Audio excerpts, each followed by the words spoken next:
Slownya. Nampak kan yang ni kan? Okey, Assalamualaikum semua dan selamat tengah hari. Okey, pada hari ini kita teruskan lagi dengan analisis jadual. Okey, jadual yang Madam bagi semalam. Okey, tengok jadual dia. Okey.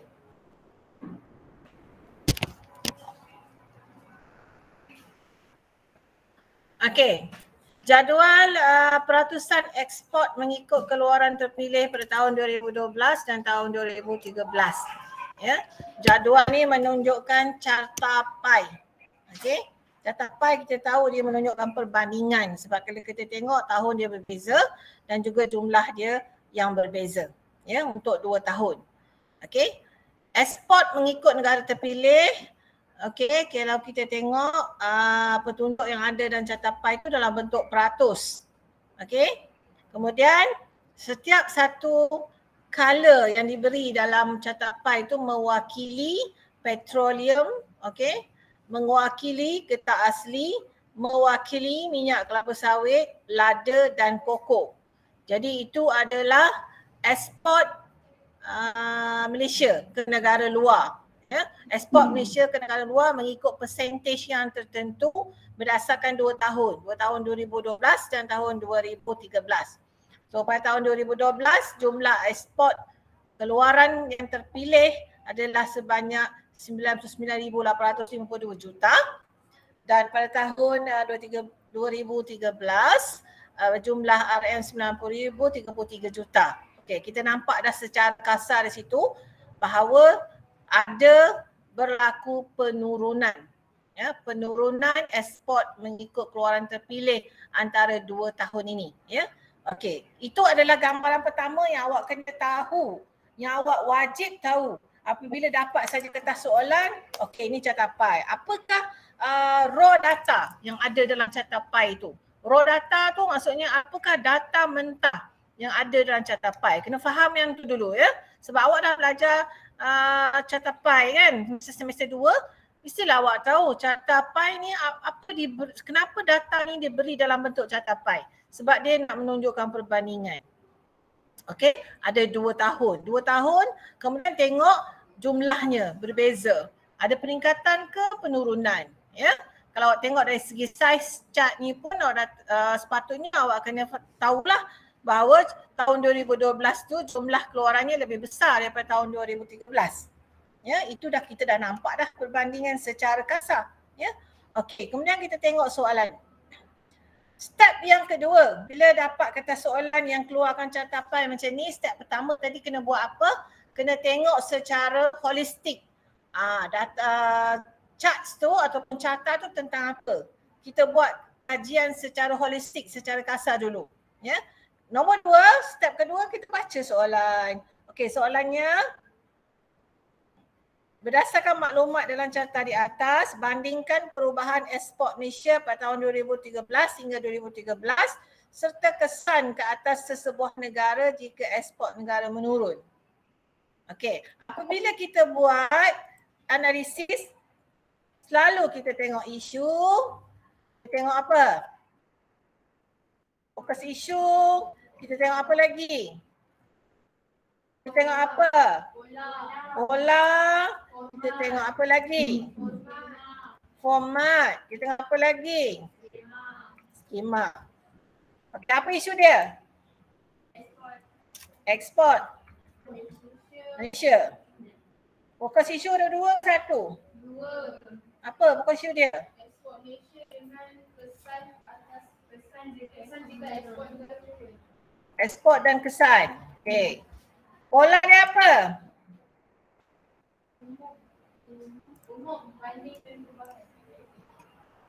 Okey, apa pola dia? Pola umum ke? Tu saya dah tulis dah tu. Pola perubahan. Kenapa pola perubahan?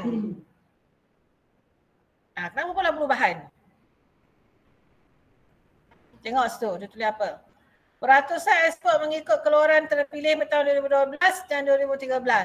Dalam carta ni, biasa kita dah understood dah bahawa dia menunjukkan perbandingan. Walaupun carta pie, basically data yang dipersembahkan adalah untuk menunjukkan perbandingan, tetapi dalam soalan, okey, dia awak nampak ada yang naik, ada yang turun, ada yang maintain. Itu makna apa? Ada pola kan? Pola. Bila ada pola means pola perubahan. Jadi pola dia adalah pola perubahan. Tengok sini saya dah buat tu. Okey. Format dia apa? Berasingan. Berasingan. Kenapa berasingan? Tengok. Berdasarkan maklumat dalam catatan di atas, bandingkan perubahan ekspor Malaysia pada tahun 2012 dan 2013 serta kesan. Dia bukan format berasingan. Dia format bergabung. Kenapa format bergabung? Dia ada guna kata hubung, serta. Dia bukan ada dua tugasan yang berbeza. Bila format dia bergabung, maksudnya apa? Skemanya 4 tambah 0 bermakna apabila kita membincangkan ideanya of course lah data-data dalam tu kan. Betul? Contoh kita ambil petrol dan mentah tahun 2012 28%. Tahun 2013 24%. Okey, kalau tidak secara kasar, data tu mempersembahkan menaik ke menurun? Menurun kan? Banding tahun 2012 dan 2013, ekspor petroleum mentah menurun kan? Tahu tidak? Berapa jumlah penurunan dia? Berapa jumlah penurunan dia? 4%. Okey? 4% kan? 4% berlaku penurunan. Okey? Jadi skema di sini 4 tambah 0. Maksudnya idea daripada data sini kita ambil 4. Atau paling cantik kita buat 5. Okey, kita buat coverage. Kita buat 5, kemudian 5 idea plus HD huraian data. Idea I plus HD huraian data plus apa? Info. Info dia adalah tentang apa? Kesan. Kesan ke atas sebuah negara jika ekspor negara menurun. Nampak tak? Sebelum ni kita banyak buat berasingan kan? Awak dah immune dengan berasingan. Tu yang saya bagi soalan yang berbeza pula. Okey. Jadi bila skema dia, format dia bergabung, sekali lagi saya ulang. Dalam satu perenggan mesti ada idea plus, idea plus apa? Idea plus HD, huraian data plus info. Dalam satu perenggan.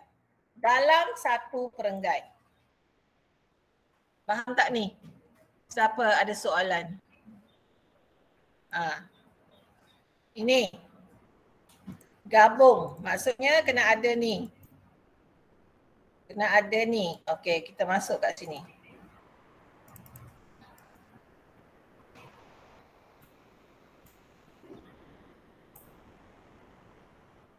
Saya tak boleh paste pula. Okey, tak apa. Situ je lah. Okey ni. Ingat, apabila format bergabung, saya risau sangat awak buat salah antara bergabung dengan berasingan ni. Ya. Awak ingat tips senang je sebenarnya. Kalau berasingan, dia dipisahkan. Ayat itu terpisah. Dia ada 2 ayat. Okey, ada 2 ayat, ada kata hubung, ada 2 ayat. Yang ni ada kata hubung tapi dalam satu ayat. Apa ayat dia? Berdasarkan maklumat dan catatan di atas, bandingkan perubahan ekspor Malaysia pada tahun 2012 hingga 2013 serta kesan ke atas sesebuah negara jika ekspor negara menurun. Serta kesan. Nampak? Dia tak ada asingkan kan? Betul tak? Hello? Okey.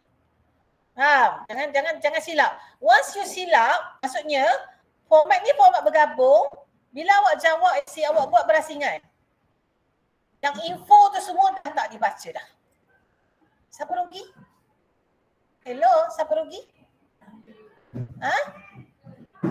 Awaklah rugi. Okey. Okey, sekarang kita tengok. Tengok sini. Tengok carta yang saya bagi. Ini ada pengenalan.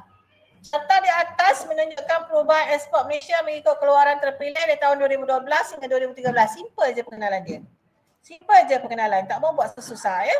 Simple sahaja bahagian pengenalan. Okay. Okay. Sebelum kita nak buat apa esei, kita kena tukar dulu. Tukar apa? Tukar dulu peratusan ni kepada nilai mutlak. Sama juga kalau kita nak jawab soalan graf bar atau graf garis. Sama. Yang ini awak tak perlu hantar. Tapi awak buat dalam kertas draft. Mintalah kertas lebih sikit kan. Buat dalam contoh, awak buat garisan tu tak payah guna pembaris ke apa semua. Janji awak ada nampak awak tak salah lah. Maksudnya ada garisan, ada laju-laju dia, ada nilai dia. Contoh, awak buat macam ni, pakai tangan je. Tak payah nak pakai pembaris cantik-cantik sebab awak tak hantar pun yang ni kan. Yang ini, yang warna apa ni? Warna apa ni kita panggil? Orange? Beige? Kan? Okey, tahun awak buatlah nilai. Ni nilai adalah RM dan peratus. Ni petroleum, getah, sawit, lada, koko, jumlah. Buat je macam ni, sekejap je buat ni, tak payah guna pembaris pun. Masukkan peratus, masukkan RM dia. Bagi tu 2 tahun. Lepas tu janganlah pula nak kira pula jumlah ni nak bagi tally. Tak payah, jangan buang masa. Just add in. Add in je. Contoh awak dah dapat jumlah dari sini kan? Ni jumlah kan? Hello? Ni jumlah kan? So just masuk je jumlah kat sini. Lepas tu awak dah tahu dah petroleum berapa kat sini, 28%, 28%, masukkan 28%.0, gunakan titik perpuluhan ya, 28.0. Sebab apa saya guna 28.0 dekat sini dia guna bulat. 28.0 lah kita letak. Ya. Okey. Lepas tu macam mana kita nak tukar kepada RM, nilai? Betul. Persen tu darab dengan jumlah keseluruhan kat situ. Kalau tahun 2012 darablah dengan 2012. Kalau 2013 darablah dengan 2013. Penuhkan dulu jadual tu baru kita nampak dengan jelas perbezaannya. Faham tak? Ada soalan? Tak ada. Awak bawa laptop baik saya pakai mic tadi kan? Nampak muka awak dalam tu kan? Tak ada. Saya ni pakai line nampak saya tak kedekut demi awak. 6K3 pun line saya. AK1 pun line saya. Saya tak berkira. Sebulan saya bayar berapa ni tau? 250. Sebab apa? Saya ambil yang unlimited. Khas untuk awak. Besok saya dah pencet saya tukar line-line. Sebab untuk saya buat di sekolah, line sekolah tak dapat. Saya pakai line sendiri. Okey. Jadi kalau nak kata orang cikgu tak buat kerja, gaji tinggi tak buat kerja, main saya nak buktikan kerja apa. Ini budak 6AK3 sedang buat kerja khusus. Tadi pun saya tak ada kelas dengan 6AK3, saya masuk kelas dia. Nanti Sabtu Ahad ni pun saya dah ada dating pukul 10 malam. Kerana saya kena check every pengenalan setiap student ada 30 orang dalam tu. Awak dulu 18 sikit, kelas tu ada 30. Baru 8 orang yang dah siap. Lepas tu check seorang-seorang. Macam awak dulu lah. Ni salah, tu salah, ni salah, ejaan salah, ni salah, perasaan salah. Ini betul kau balik. Seorang-seorang. Jadi 10 malam Sabtu dan Ahad kena jumpa saya. Kalau tak nanti tak siap. Jadi banyaklah. Saya tak berkira sangat yang tu. Janji apa? Pahala Allah bagi. Macam saya buat YouTube juga. Saya bukan dapat duit pun dari YouTube tu. Tapi saya harap dapat pahala. Allah je balas. Sebab yang tengok tu of course semua pelajar tingkatan 6. Yang saya bincangkan kerja khusus tu saya tengok ramai. 600-700 dah yang tengok kan. Okay. So kita tengok idea pertama. Idea pertama ini yang kita kata idea. Ini adalah huraian idea. Nampak ya? Boleh nampak nama besar? Okey, pertama. Dia punya ni tengok dekat dalam awak punya ni. Saya dah minta awak ni kan. Prostek kan.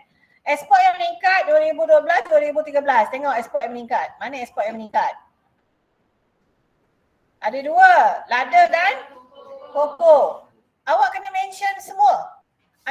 Ekspor yang meningkat tahun 2012 hingga 2013 adalah kod lada, sektor komoditi lada dan juga koko. Mention 2. Kalau ada 10 mention. Tetapi dalam huraian data, awak boleh buat 2 atau awak boleh buat 1 sahaja. Okey, kita tengok. Lada, berapa persen? 7.0% 2012. Pada 2013? 100 peningkatan? 3.04%. Kenapa? Macam mana boleh dapat 3.0%? Berapa? Macam mana boleh dapat 3.0%? Betul ke saya kira ni, Go? Salah ke betul ni? Mungkin dia betul. Okey, bagaimana perbezaan dia? Perbezaan bagi dengan jumlah sebelum lah. Tahun 2000 berapa? 12. So, kali 100. So, dapatlah 100 dia ni. Okey? Jumlah peningkatan. So, peningkatan 3.0%. Okey, koko pula. Peratus peningkatan ialah 40.25%. Betul tak awak kira? Ni, dapat tak yang ni? Macam mana nak dapat peratus peningkatan ni? Macam mana nak dapat peratus peningkatan ni? Tahu tak?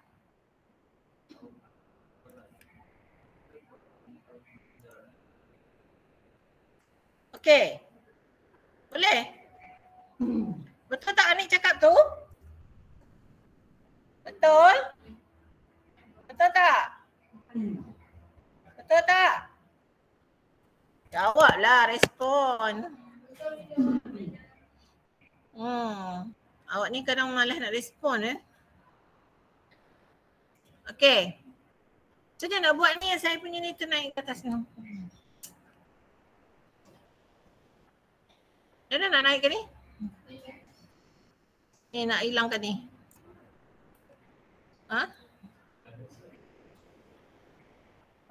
Mana beg? Beg saya kat mana tak ada beg? Nak hilangkan ni macam mana?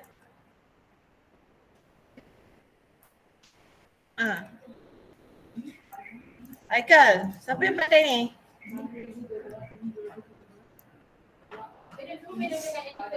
Enter. Pandai Alia. Okey tu, kita sambung. So seterusnya, tanda, right? Kalau awak betul, right? Kalau tak betul dalam awak guna laptop kan? Awak betul akan terus. Okey, so seterusnya, tadi kita tengok lada dan koko. Okey, sebab ini adalah format bergabung, terus bincangkan kesan. Okey, kesannya apa?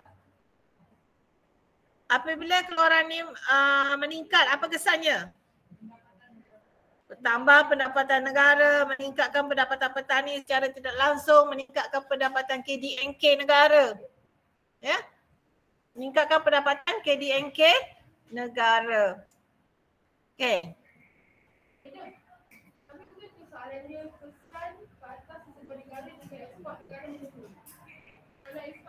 Ya, memang dia tulis tu kalau menurun. Tapi di sini meningkat tak? Meningkat kan? Kita bagi kesan. Jadi kalau nanti soalan untuk penurunan baru kita bagi. Ya. Okey, dah. Okey, idea kedua. Idea yang kedua. Ekspor menurun. Yang ni menurun. Kita tengok yang menurun. Apa yang menurun? Satu je. Dua. Kelapa sawit dan petroleum. Okey, kita sebut dua-dua. Sebut dua-dua. Kalau tak sebut dua-dua nanti markah awak kena potong ya. Sebut dua-dua. So minyak kelapa sawit 31% 2012 menurun ke 29% 2013. Minyak sawit, ni kita tengok yang kita dah buat jadual tadi, minyak sawit. Ni. 31.0 kepada 29.0%. Nilai dia pun kita tengok. Ada berlaku penurunan. Nilai dia jelas nampak penurunan kan. Kiralah perbezaan dia berapa. Ini dengan ini. 2013 dengan 2012 berapa beza dia? Kali dengan 100. So dapat berapa? Jumlah penurunan dia. Ratus penurunannya adalah sebanyak jumlah penurunan RM4,44.55. Ratus penurunannya 15.65%. Betul kan? Ada kesilapan bagi tahu saya betul kan? Sebab betul? Okey, sekarang kita tengok petroleum pula. Jumlah penurunan, okey, petroleum. Tengok petroleum. Mana petroleum? Ni dengan ni. Ada jauh ni perbezaan ni. Awak tengok nilainya pun kita dah nampak dah. 27, 21. Yang ni 28, 24. 4% tu perbezaan dia kan. Okey, berapa? Jumlah penurunan RM 1,350.64. Kuartus penurunan 22.71%. Apa kesan? Ini yang berbalik pada soalan Alia tadi. Soalan tanya kesan penurunan. Tapi kalau ada peningkatan, takkan kita nak buat penurunan. Kita masukkanlah kesan peningkatan. Okey, ini kesan dia mengalami kemerosotan, ekonomi merosot, menguncup. Contoh yang berlaku pada negara kita sejak 2 tahun lepas, kesan dari pandemik COVID-19 kan? Sejak tahun 2020, 2021. Kan? Tahun 2022, apabila kita tukar kepada endemik, barulah semua sektor ekonomi dibuka. Bazar Ramadan dibuka, berbaris nak beli nasi Arab Chef Amma. Berhujan, berpanas. Ya, kalau saya ampun, saya tak pergilah. Kan? Kalau saya, orang lain mungkin makanan tu keutamaan. Saya taklah menjadi keutamaan. Sebab masak lebih sedap. Okey, kesan petroleum dah sebut dah tadi. Kemerosotan, apa masuk KDNK negara? Keluaran dalam negara kasar. Awak belajar ekonomi, apa masuk KDNK negara?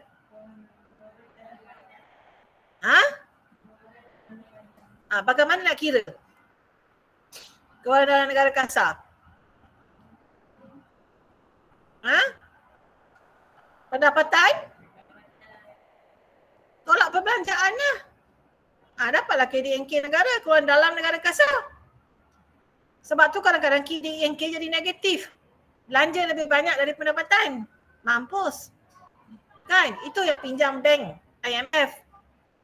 Triliun hutang negara.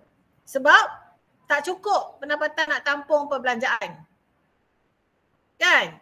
KDNK, pendapatan per kapita, itu istilah-istilah yang selalu guna dalam analisis jadual. Awak ekonomi pun belajar, awak mesti tahu. Kalau pendapatan per kapita,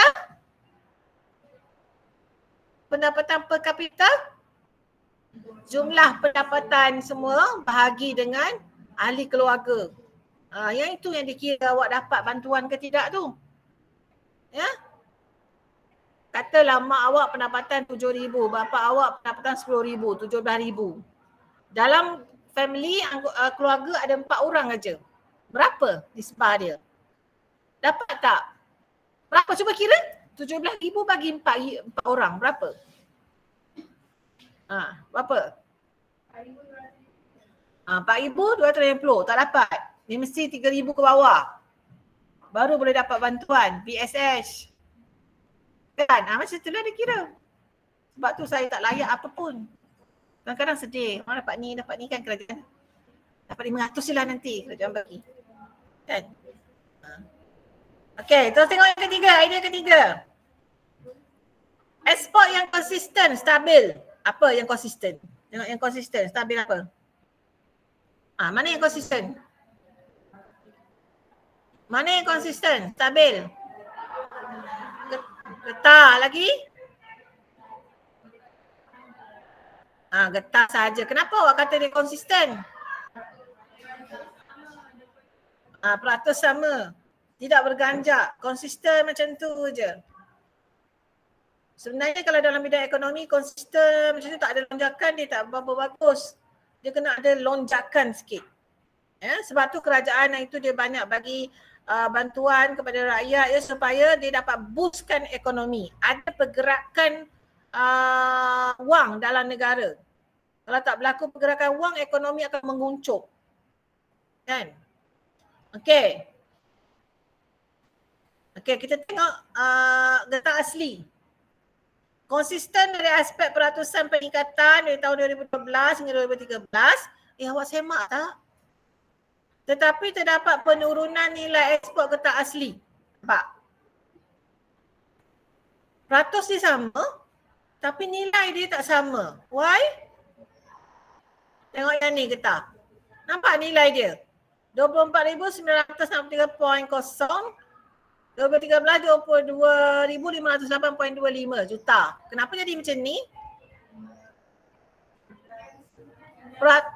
Peratus dia sama. Kenapa nilai tak sama? Ya, sebab kita tengok nilai tu secara berkadar. Berkadar kepada apa? Jumlah keseluruhan ekspor. Jumlah keseluruhan ekspor tahun 2012 tu lebih tinggi. Okey? Jadi dalam jawapan awak kena tulis macam ni. Awak kena tulis macam ni. Konsisten dari aspek peratusan, peningkatan, maknanya keluaran ekspor keluaran getah asli itu konsisten dari tahun 2012 hingga 2013. Namun begitu, ada ayat kontradik kat situ. Betul kan? Namun begitu, berlaku penurunan nilai. Nampak tak perkataan nilai tu? Nilai ekspor getah asli. Maksudnya dari segi peratus dia konsisten. Tapi dari segi nilai berlaku penurunan. Banyak mana penurunan dia? 20 RM 2454.75 juta bersama 9.83%. Kira betul tak? Kalau saya salah betul beritahu. Betul. Dah. Faham? Siapa tak faham yang tu? Siapa tak faham yang tu?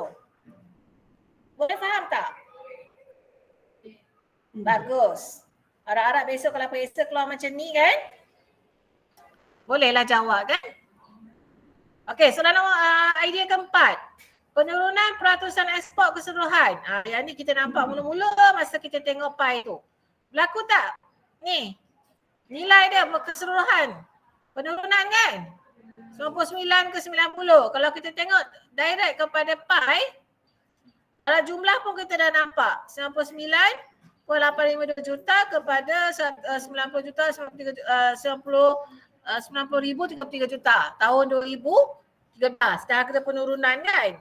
So bila kita kira, kita tengok balik. Bila kita kira, okey, jumlah penurunan dia adalah RS 9,812. Dan peratusnya adalah 98.3%. Apa? Bagi info di sini. Kesan dia apa? Apa kesan dia? Apa kesan dia kepada ekonomi kalau merosot macam ni? Saya tak tulis lagi ni. Apa kesan dia? Kesan dia apa? Info.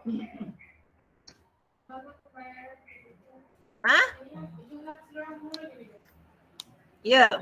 Tadi imbangan suara apa? Bila menurun pendapatan negara merosot. Bila pendapatan negara merosot, apa? Kerajaan mengalami apa? Mengalami kekurangan dana untuk menguruskan pentadbiran dan pembangunan prasarana. Kan? Semua tu pakai duit kan? Kan? Ya ke tak ya? Hilang. Saya tulis kat mana tadi?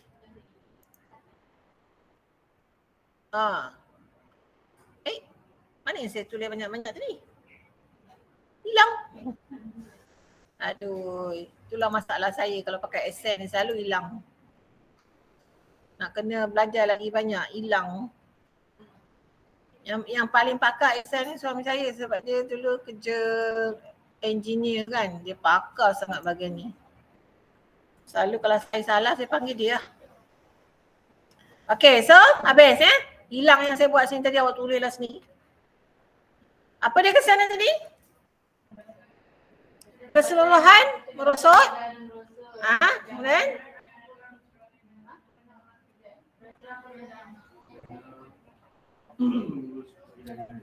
Bila merosot, pembangunan pun tak dapat dijalankan, pentadbiran pun terpaksa cut cost.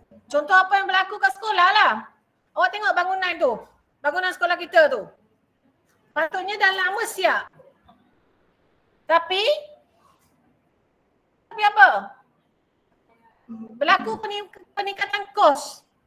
Sebab dia buat piling bawah tu ada air. Piling air. Piling lagi air.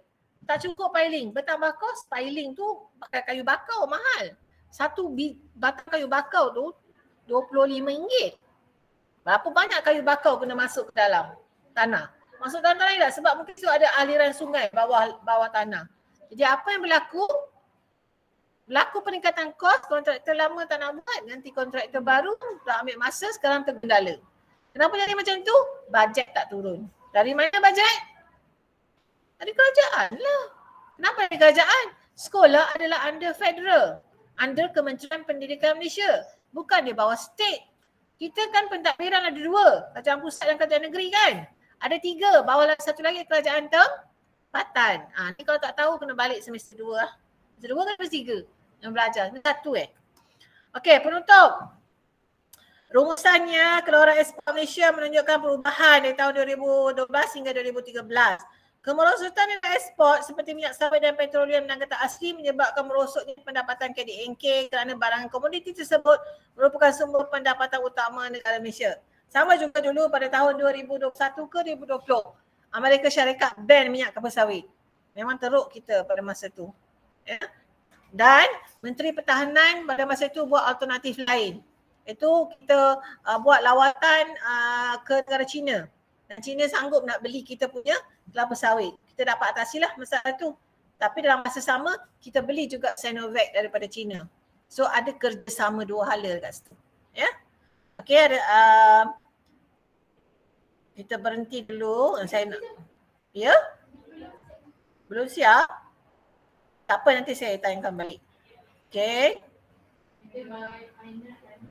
Ya, kejap.